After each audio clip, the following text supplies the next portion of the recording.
Welcome everybody, my name is Alison Pelle from PVHR, 20 years in business, HR training, and now we're into the mental health space as well over the last couple of years. So welcome to people from businesses large and small today to our webinar. A very, very warm welcome to Julia Hepworth, who will introduce herself in just a moment. She's absolutely lovely, Julia, and she's been attending a couple of our webinars.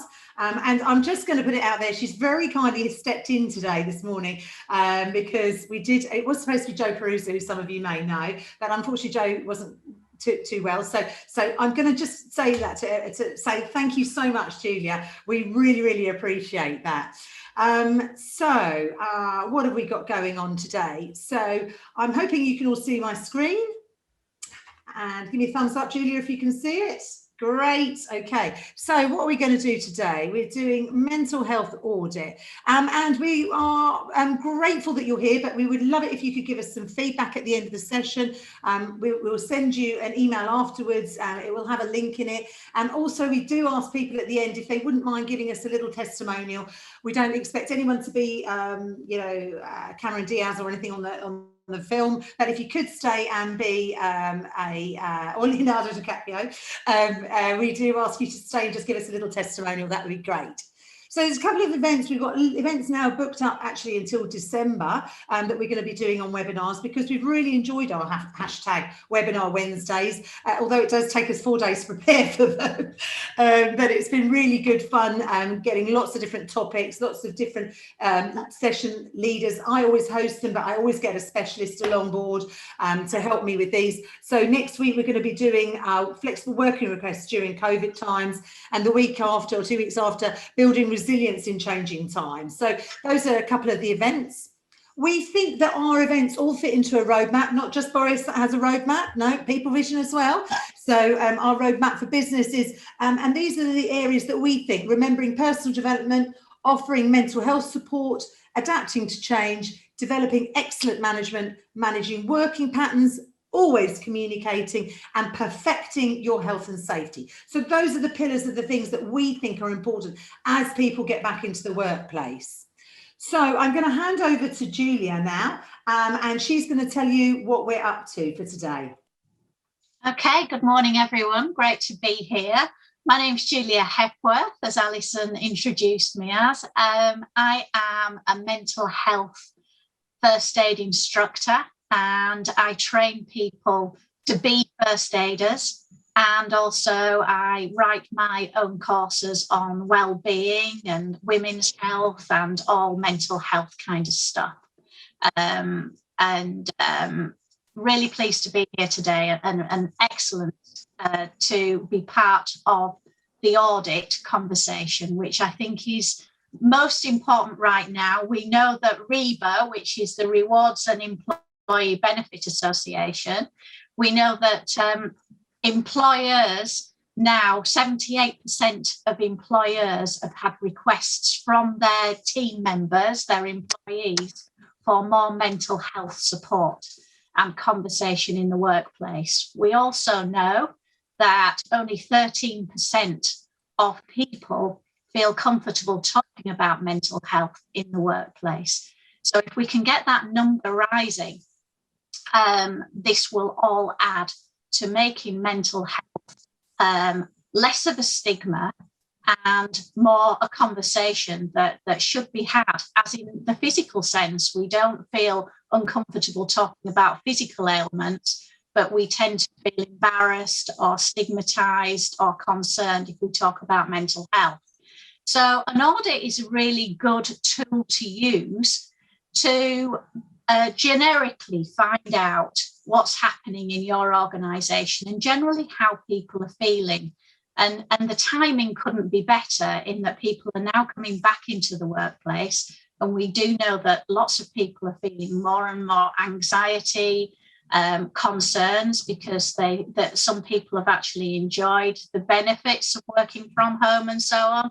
So it would be a really good tool to use to find out what's going on, and have targeted questions that can give you information that will give you smarter data-driven decisions in your workplace, and that's really what you want rather than just get. So today, what's happening is the session time is 45 minutes. We do have the chat function, so if you have a look at your screen, you'll be able to see the chat function. And if there's anything that you want to add during today's session, please put it in the chat, and Alison will pick them up as they're coming through. We can do questions at the end. As Alison's mentioned, we will be recording the session. And if you can mute yourself, that would be really handy so that we don't get feedback and people can hear clearly. So what is an audit? Well, it's an analytical tool that explores a range of risks associated with poor mental health. So if you think about, many companies do engagement surveys so they can see how people are feeling in the organisation generally. This was pre-COVID. We used to do lots of work with companies that wanted to do engagement surveys. Well, this is very much like that, trying to get a sense check of how people are feeling, but the topic is mental health, and really understanding the stresses, anxieties, any depression, all of that kind of stuff that might be happening, or other ill health problems or phobias that some of your staff might be experiencing or have lived experience of. It's a tool that can identify risk areas to your staff and your business. If people are not feeling great, then their performance is going to be disrupted. So that has a knock-on effect to your business. This is a tool that can identify training and development activities that will prioritise where investment will be most effective.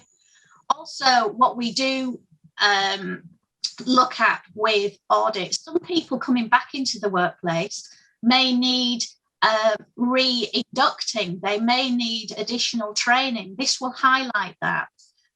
If they're feeling a little bit rusty, they've been working from home, people change when they're working on their own and so on. So this is a really good tool for you to actually get a sense check of any training and development or re-education piece on people coming in. And jobs, quite often, most organisations are changing and looking at a different approach. All of this dovetails into that. If you do an audit or a survey, it will be anonymous and confidential. And successful clinical audits collect the relevant data, analyse and understand it, and we can use it to inform improvement and make some really good data-driven decisions. So clinical audit forms the backbone of clinical governance systems in most service providers today. It's really important, rather than just to rely on information you think, to actually get the information and really properly know before you make some big decisions in your organisation. And this is a really great tool to help you do that. So why is it important to audit? Well, we know, as in engagement surveys, it improves employee health and well-being. People feel included, they feel listened to. And therefore, it does have an impact on staff morale and engagement within the organisation. And this is really important, never been so important in these uncertain times right now. We know that uncertainty and job changes and what have you are one of the biggest issues that can cause anxiety, depression, and other really significant health conditions within, mental health conditions within people. It will decrease employee stress and anxiety if we can get this conversation going within your organisation. Promote internal wellness initiatives. From this information, you will really get an insight into how people are feeling. I know in the introductions, we heard a couple of people that are responsible for wellness initiatives. This will give you a real insight into not only how people are feeling maybe in the office that you're in, but if you're actually like Andrew mentioned earlier, he looks after people fairly globally. You'll find that their information that they give will be entirely different in the Middle East or the Far East than what you would get in the UK. So you will see, particularly if you've got a multicultural workforce and environment and you operate throughout many different countries, that the information that you get back will be entirely different. So it may well be that the decisions that you make probably in the Far East and Middle East would be quite different. And the questioning techniques also would be quite different because they're not used to talking about mental health in many, many different countries. They're not quite as open as we are in the UK, for example. So it's really good to look at this as a global, multicultural and multi-country audit. Yeah, I think when we were preparing and discussing the slides and what we would cover in this, Julia, we decided that it was a game of two halves. All bit of football chat there. Yeah. Well done, England. Hey, not that I'm a massive football fan, but I was happy that result. We've got a wide range of organisations on the call. So you've got huge organisations who've got infrastructures to ask and to do audits in a very formal way, and so the first half we're going to be talking about, what sort of questions are we're going to be looking for you guys to be, putting in the chat or discussing what sort of questions are you asking when you're doing an audit and how do you structure those questions, because we've not been prescriptive in that way. And then there's this much smaller type of organisations where, you might have 6 people in your team and the way to do an audit can't be as confidential or as huge or as elaborate with charts and whatnot and anonymously, because you're just a smaller organization. So we wanted to come at it from a couple of angles. So, maybe Julia, is now a good time to ask people what sort of things they have been putting into their audits, and have they done them? So what sort of experience, if you've got any of that sort of experience, could you unmute yourself and chat and tell us what you've been doing so far? Anyone? Thank you, Andy. Yeah, so we've done quite a series of pulse audits, and ours, to your point, I'm a big believer that small is beautiful, because again, working for such a huge organisation, it's such a challenge to develop an audit or develop a survey, the engagement exercises, and I think it's even more difficult to then get people to engage with it. Because albeit we issue these surveys, in terms of response levels, if we hit 50%, then I think that's a good day. So I do think the small is beautiful, and I'm working with a number of organisations where you've got that intimacy, and I always liken it, instead of being like a big oil tanker like Vodafone, where you've got to communicate with everyone to try and even get it to turn. If you're in a very small boat, then you play to your strengths. And if you've got that opportunity to talk one-to-one, if you're in a small team, I think that has huge advantages as well. So we do our surveys, we do our pulse surveys as well, that will go out and literally 15 minutes, let's see how many people we can get to engage with us on a very quick sort of survey done in a very dynamic way. Do the much larger sort of, surveys where you've got a week to respond. So it's again, just trying, a range of different approaches, and there's no one size fits all. So try different ways of doing it. And the one thing that we found quite a lot of success with is almost the video engagement. So rather than asking people to read an email and, oh Christ, another survey, then the message is delivered quite personally from senior leaders, but then also from line managers. Alison, just as you were talking about, people staying at the end and giving you a bit of a testimonial, it's that sort of approach, and we get far more success with that personal approach, albeit virtually. So some of the practicalities, if you don't mind, Andy, of understanding. So if you're in a large organisation, are you sending it out via, you talked about, first of all, the Pulse ones, are they sending that out on through MS Teams or on an email link? How is that data, that getting to them? They've engaged with sort of a separate company that do all of that for us. But again, we've got internal comms teams in each of the countries where we operate, and it's cascaded out through them. But there's a real drive to make it personal and get it delivered by line managers as well. So it's put very much on their agenda to put mental health sort of top of the conversation when they're having their team meetings, and then to promote it as well and say, so they may not issue the survey, but they say, I know about the survey and I want you guys to get involved because this is important. And how is that message of trust portrayed, that the data that they're going to collate is going to be used? So we're going to talk about this a bit later, but just as Andy's there, Julie, I hope you don't mind. No, absolutely. It's asking him some questions, you know. I think that's it.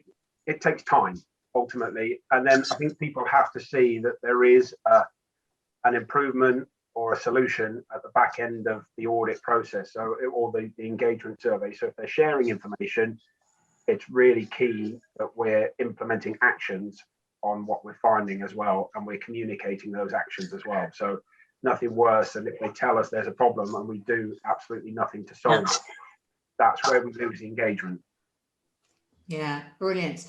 Thanks so much, Andy. That's fantastic. And if anyone's got any questions for Andy, there's the chat box there, and that would be great. So I'll just share the screen again, Julia, just to go back for you. There we go. Okay. So I think we've looked at some of these. So we're looking at promoting wellness initiatives and in looking at employee benefits, gathering employee feedback. And as Andrew just mentioned, it's really, really important that if you do decide that you're going to go into this commitment and do a survey or do an audit, that you do react on that feedback. And as we just heard, only 50% of people really do get engaged and get involved in the engagement surveys.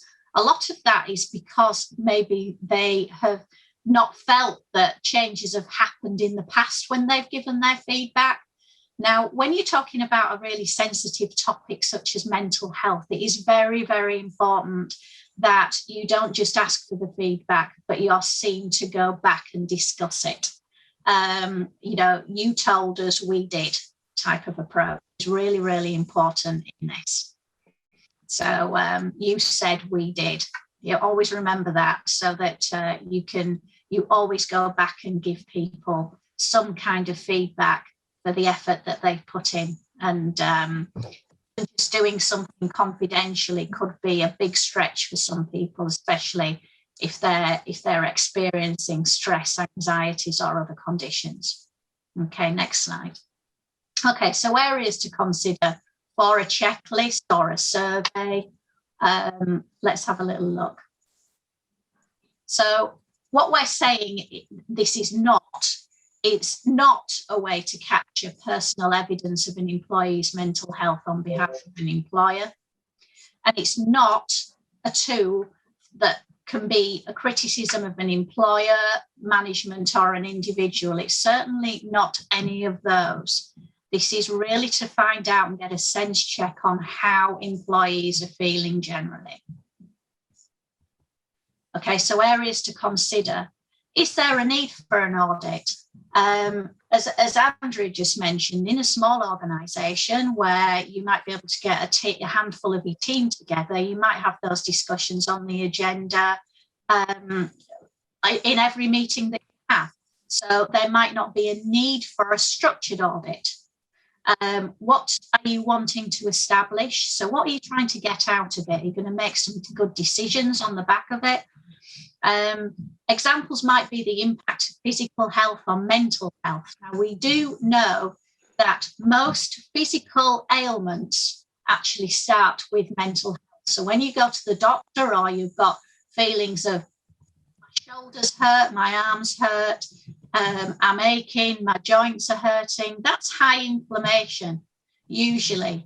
And quite often something that poor mental health will do, or an imbalance in your mental health, will cause a massive amount of cortisol to go around in your body and increase the inflammation that's happening in your body.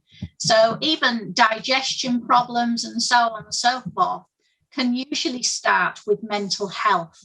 So always remember that if people are actually exhibiting physical health conditions, look at this. Could this be mental health? It usually is. as a result of high stress, either in the workplace or at someone's home or whatever. But just be aware of that physical health usually starts with a mental health issue. You might want to select a working party of employees to help with inclusion, equality and diversity. Really important that. We do know that the LGBTQ plus community may be even more concerned about talking about mental health in the workplace and may be more guarded. And we also know that BAME communities also may be as well, for fear that they might not be treated as equally as their counterparts. So just be aware of all that and get the right people involved in planning your survey or your audit. A really good person to have on board when you're putting together an audit is a mental health first aider. Now, Mental Health England would like, ideally, for 1 in 10 people to be mental health first aiders. We do have laws to make sure that we've got physical first aiders, and that will change going forward to include mental health first aiders. It would have happened by now if COVID had not got in the way. So just be aware that you do need to have visible mental health first aiders in place in your organisation, because they know the right questions to ask. They can be bold, they can be straightforward, they know the correct language to use without causing offence, and they know how to treat people who may be experiencing or maybe in a crisis situation that another person might not be that confident in doing. We can help with all of those kind of things, and we can help you put a survey together. So if we can just go back to the slide. Yeah, I will, absolutely. Just wondered if people could put in their chat box, if you're in an organisation where mental health first aiders, if you've got 1 or 2, or if you've got, you've got how many you've got, you might have it pro-rata to how many people in the business. I think 1 to 10 is a very ambitious. I think somebody's got their commercial head with that. I think that from a business owner's perspective, 1 in 10 seems like. Phil, I'm just wondering, do you have any mental health first aiders in your organisation? We do. We've just trained 2 cohorts actually at the BMA. We've got I think 32. We could have easily doubled that. We had that many people volunteering, but we had to contain the cost. But we got 30 something for 540 employees. So we've got a pretty good ratio at the BMA. And hot topic. When you selected them, just out of interest, with that, how did you go about selecting those people? Well, on a personal level, there wasn't too much screening involved. I mean, we're very mental health aware at the BMA for sure. We made sure we had good coverage across the nations, because we're UK based. We've also got presence in Wales, Northern Ireland and Scotland. So we made sure we got presence in all of our regional areas. But because of the remote element of our work at the moment, and we're certainly only going to move to hybrid scenario, so mostly home working with office presence a few days a week, we didn't feel the necessity to have mental health first aiders from a physical part of a building as you would for physical first aiders. We felt it was better to have for all of our directorates coverage, so we tried to make sure there was an even spread across all areas of the organisation. Yeah, brilliant. Thank you very much. Really helpful. Because all these little points just add up to an organisation when a survey's done. If they've got people that they can rely on and showcase, it just all helps, doesn't it? Yeah, absolutely. And we can see from the chat that quite a few people have got some first aiders. Some people are saying that they've not got enough, but they are a really great resource to have, even at the end of the telephone or speaking to them virtually. They are a really good resource to have. What's really important is that many companies will train their mental health first aiders, and then they'll go back in the organisation, and no one will know that they are first aiders. So it's really important you get the posters up at work, and you've got a picture of that person so they know where they can go to and so on, and make those people really visible. But they will be great to help you put together a survey or an audit, because they will know the kind of language you need to use for that. So as we talked about before, and Andrew alluded to also, what are you planning on doing with the results?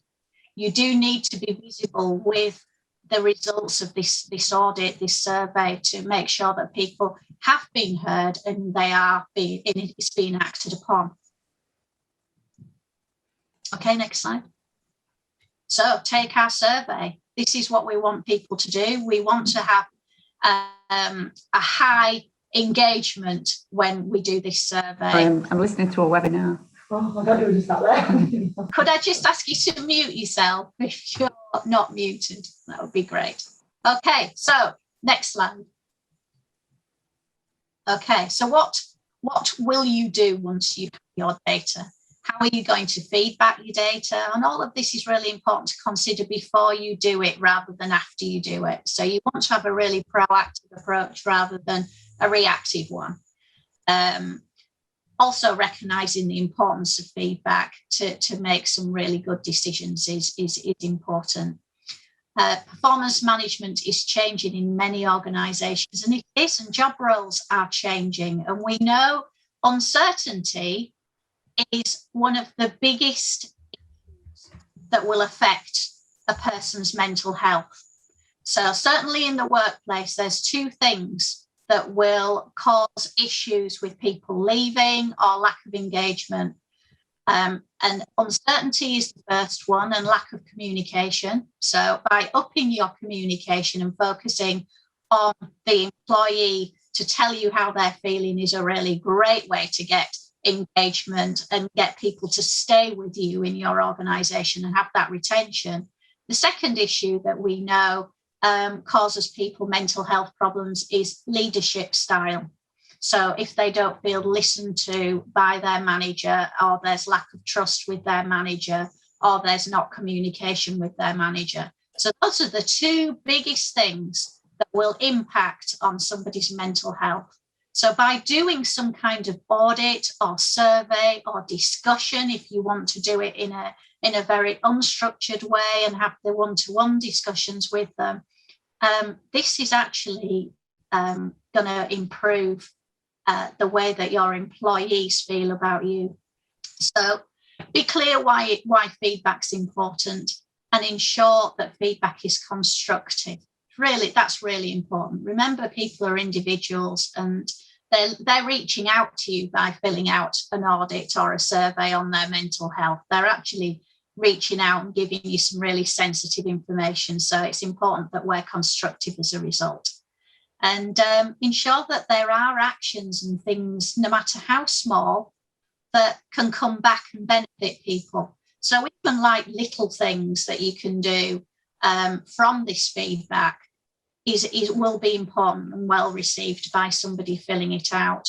As Andrew mentioned before, you really, really have to, if you're going to do some kind of audit or survey, you really do need to give something back as a result of the people filling it out, so that they understand that they've actually done something meaningful and you've done something as a result of that. Okay, next slide. So asking questions. And again, remember, this can be as structured as you like.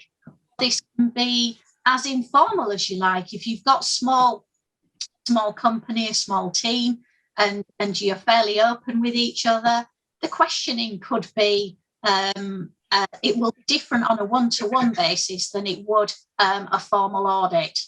So a formal audit may say something such as, here are the conditions that you may feel if you were stressed, and it might give you all of the conditions. On a scale of 10, where would you sit? And the same with anxiety, and the same with depression, because you're really wanting to get people to kind of maybe just kind of judge where they are on a scale, how they're feeling on a scale. Whereas on a one-to-one, you might want to ask more personal questions. And we've got a few open questions coming forward in the next few slides. So if we could have the next slide.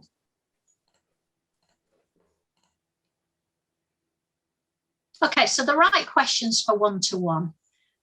when attempting to understand new information, knowing how to ask the right questions is a valuable skill that can facilitate the process. And again, this is where any mental health first aiders or somebody that's interested in mental health awareness and what have you will be quite bold and quite confident in asking the correct questions. Probing questions, open questions are designed to deepen the knowledge and understanding of the information for the person. So you really want to avoid those yes, no, closed questions at that point. And the questions themselves provide depth and insight just as much as their answers. So it's really important that we choose the right questions for the right scenario. Okay, next slide. Probing questions. So if someone says to you, I'm absolutely stressed out, it's affecting my sleep, I'm not sleeping at all, I'm out of my, I'm just not thinking clearly, I can't make decisions, I feel as if I'm just really concerned about the future. Asking questions such as, and I'll just pick a couple out here, what sort of impact do you think this has on you at work? What do you think you might need to change in order to accomplish this? Has this happened to you before? Now, certainly with COVID and organisational change, what we will find is that people that have had previous mental health conditions will probably find themselves bouncing back into that during the last year, will find themselves being triggered by the lack of control that they've been feeling.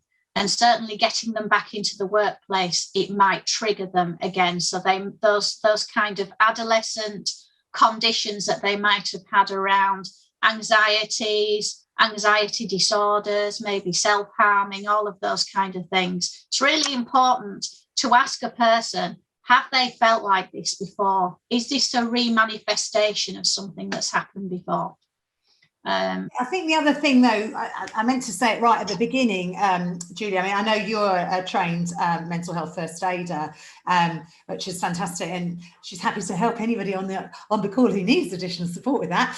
But I think, you know, maybe the majority of people who are interrogating the data or talking to people who might, I know Andy said small is beautiful, but you are in danger of opening up a can of worms. So I think one has to remember, if you're not a trained mental health first aider or your managers are not trained mental health first aiders, you know, what escalation process have you got so that you can help them? You know, is it an employee assistance program? Is it hopefully you've got some mental health first aiders, you know, what is it? So you need to understand that you're not a counsellor maybe.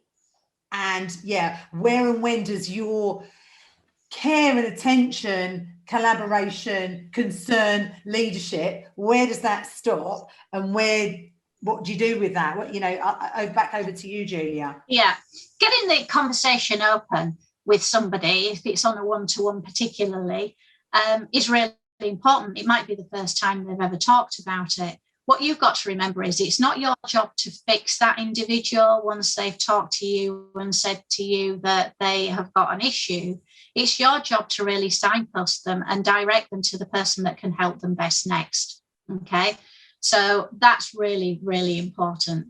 But just the fact that you've given them the airtime and the listening space to actually get out how they're feeling really is a massive step forward for an individual that have some challenges at this moment in time. But remember, your job as managers and your job as colleagues is not to fix somebody else. It's just to give them, to open up the conversation. And quite often it will be down to using some clever open questions that they will come to the conclusion as to how they can be helped best going forward. Really, your stance is, how can you help them in the workplace? Is there something different that can be happening here that you can help them with in the workplace? You know, are more regular breaks, you know, or more flexible working the way forward? And I know that we're going to be going on to that in a different session. So other questions. when we do have mental health conditions, we do tend to be very reactive and jump to conclusions. So going back to the one-to-one great questions, it's really important that we go back to the individual and say, I know you're feeling like this, or you've got a concern as to how you're going to be received when you get back into the workplace. How do you know that this is true? Because quite often our thinking will be distorted as to what we're feeling rather than what we know to be true, what we know to be factual. And it's really important that we bring things back to, well, how do we actually know? What are we basing our decisions on? What we think or what we know? And that's the great thing with a survey. You're going to be making decisions based on what you now know rather than what you may think. So it's good for both parties in that way. What do you think's at the root of the problem? You may find that if they've got a problem at work, the actual root of the problem is a problem at home. They might be struggling with their work-life balance. They might have had changes at home, etc., and so on. So it's really good to get these open questions going and structure them properly, whether it's in a structured audit or whether it's in an informal audit. But get that conversation going. So the next steps, how would you evaluate your audit to help implement change? And which existing systems and processes will the audit align with? So we talked about briefly that an audit might align with engagement. And you can actually, instead of calling it a mental health audit, you could call it engagement or a back to work audit. Back into the workplace post-COVID audit, however fits your business best. Remember, this has got to work well for you. So, or a survey kind of sounds a bit softer than an audit. People might kind of feel a little bit better that they're doing a mental health survey or an engagement survey that incorporates mental health. So you've really got to work on what's best for you in your organisation. I don't know whether anyone's got any thoughts on that. Yeah, I think that's really good, Julia, just to suggest that there are different ways of marketing it, if you like. You know, it's in the Andy used the word pulse surveys. People call them temperature checks, different things. What I'd love to see in the chat box is what existing systems and processes that you've got within your world of work, whether it's through the diversity or through the other initiatives, through your training. You can just pop in the chat box or unmute yourself if there's something that naturally aligns where this process might take place.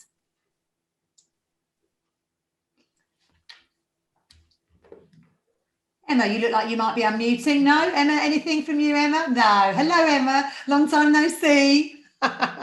No problem. So is there anything? Yeah, no. But I think, I was thinking about having, like you would have diversity champions, you might have mental health champions. They don't necessarily have to be mental health first aiders. There must be ways and things, again, talking with your employee assistance program providers. You may be an organisation that never had an employee assistance program, but through COVID, you've realised that it's an investment you guys need to make. And again, if you're HR, if you've got an independent HR person, getting that dialogue going as well can be really useful.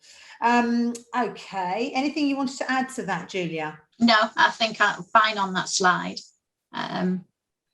Okay, so we've talked about mental health first aiders and the importance of having some either champions or first aiders in place to help with your audit, your survey, just in your workplace, because they will have the confidence to ask the right questions and the listening skills to be able to deal effectively with somebody either in crisis or not.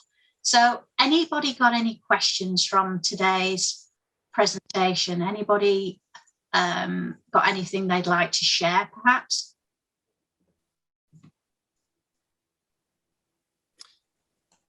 Good morning, everybody. I've got a question, Alison, if I can, and it's around. Who's chatting? Jonathan Bentley. Hello, Jonathan. Hello, Alison. Hello, Andy. Good. Feels like the Guildford Rowing Club alumni here. That wasn't intentional, but you're just all big fans of the old Pello, eh? There you go.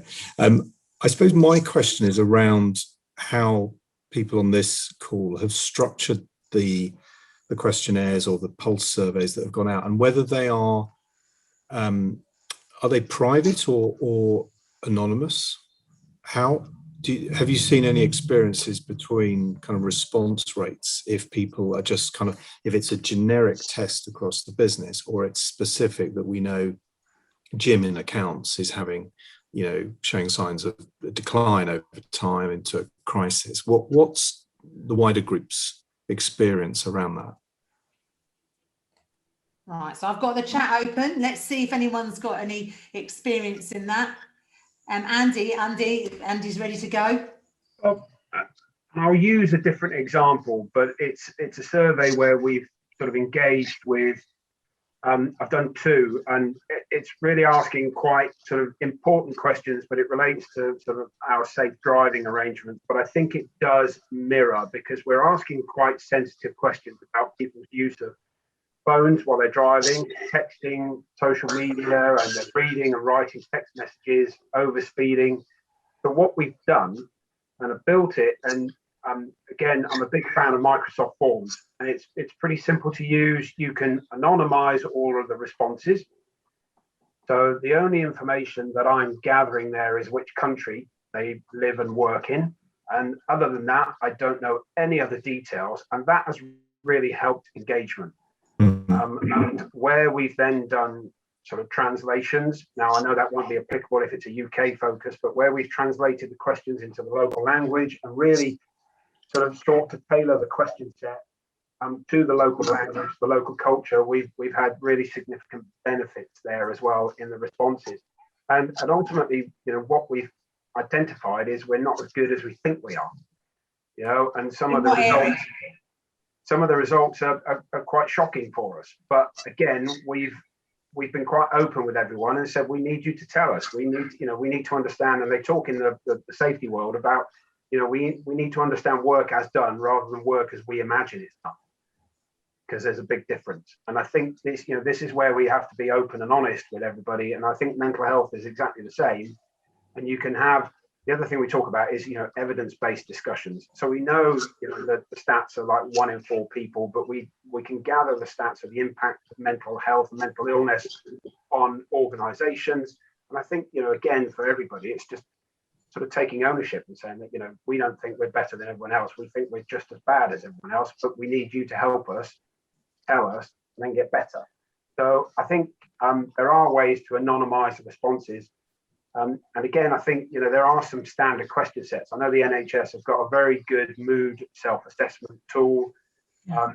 Again, the questions in there, I think, are pitched really nicely. It's worth having a look at that as well. And there's a good starter for 10. But I think, again, do your research, and as well as asking people to complete an anonymized survey or part of an audit process, I think it's important to say that, you know, these are our stats for the last 3 years. Here are our EAP stats. We know we've got issues. Tell us, help us. Is there any GDPR guidelines around employers reaching out to employees, kind of asking this kind of personal data? As long as you're not asking for any sort of medical data or any personal information. So again, all I've ever done is say, which age bracket do you fit in? Are you sort of 18 to 29, 30 to 39? So you then get some background, I guess, MI, but there's nothing that would identify anybody. Are you using ethnicity, Andy? No. But as I say, this is very much around a driver piece, but I think there are significant parallels. But, you know, I mean, we've avoided even going into sort of which business unit you work in, because again, there are some that are quite niche. And then if people do submit their responses, then it would be possible to identify who those people are. So you've got to be really, you know, that broad brush approach. That's really helpful. I guess the thing is also culturally, some organizations are used to doing surveys and clicking and this and that. I think as a world, we are becoming much more comfortable with giving our feedback. Trustpilot, you know, you go, when you could go to Heathrow, you would, you know, click a button and say, were you happy with the service when you were leaving? I think the way we're working as a world is much more feedback driven. Amazon, everything is based on, so people are more comfortable. So I'm going to make a judgment that the younger people also will be more keen, more open to take part in that. So listen, I'm going to just have to wind it up. It's really good. Jonathan, if you want to stay on the line, anyone wants to stay on, that would be absolutely amazing. Really, really nice to have you on the call today. Some people from my past, including Emma, some people from my present, including Andy and Jonathan and Ralph. Julia, massive thank you. Okay, thank you. Can I just add something really, really quickly? Yeah, please. What we were discussing with Jonathan and Andrew. It is really important, given that 13% of people are not comfortable talking about their own mental health, that we do try and be as anonymous as possible. But on the end of the actual questionnaire or the survey, it would be really good to write, if you do need to speak to somebody, please, you know, and give them an opportunity to speak to an employee assistance program or reach out to a mental health person, etc. So don't just make it anonymous for everybody, because we know that some people, i.e. at least 13%, do want to talk about it. Yeah. And would be happy for it not to be anonymous. Yeah. So make sure there's a vehicle. Make sure that you've got something on the end that if you want to talk about this further, you can. Yeah, really good, really, really good point. Thank you, Julia. Amazing as ever. Or whether you're just in the crowd or you're in the front, you're amazing. So, thank you so much.